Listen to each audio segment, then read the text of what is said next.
might be longer until the 30-year fixed rate comes down. That's according to one economist for sure.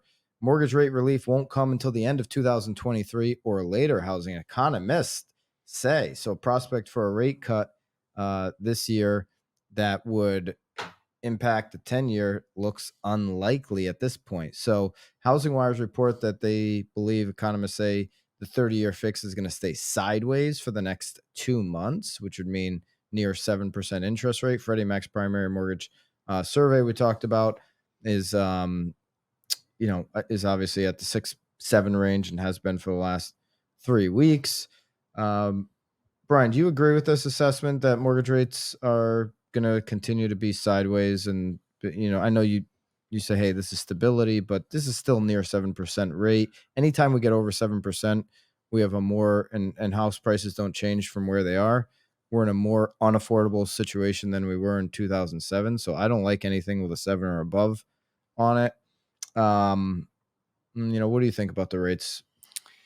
I mean, I'm not a big fan of trying to predict what rates are going to do, because it seems like, whenever I do, some kind of news comes out that pushes rates in a direction that's different than what people expected. You just never know what's going to happen in the world that's going to move markets. Usually what move markets is unexpected events.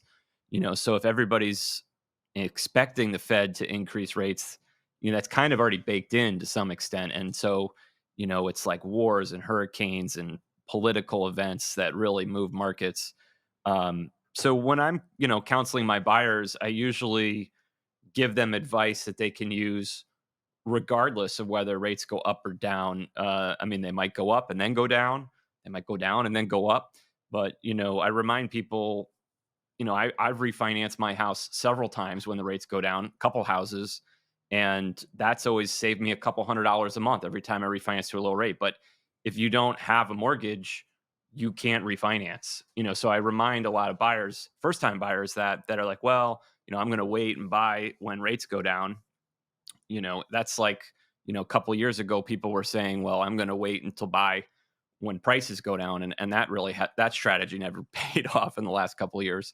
So, if you can afford it at the current payments, and it's better than renting, which a lot of times it is, buy the house. And then at some point, rates will go down. When, I don't know. I don't know when they're going to go down.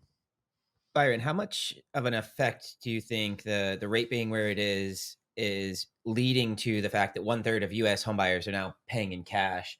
And do you think that's going to continue to trend?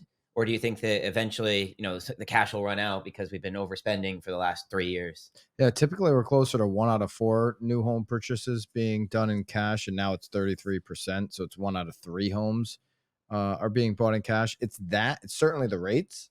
It's also that your number one buyer demographic in this country right now is baby boomers, and they have cash. Right. Baby boomers have more cash than any other buyer demographic. So it's the retirement. I got the cash. I don't really necessarily want a mortgage regardless of where the interest rate was. A lot of baby boomers feel that way, and they're going out and buying the property cash.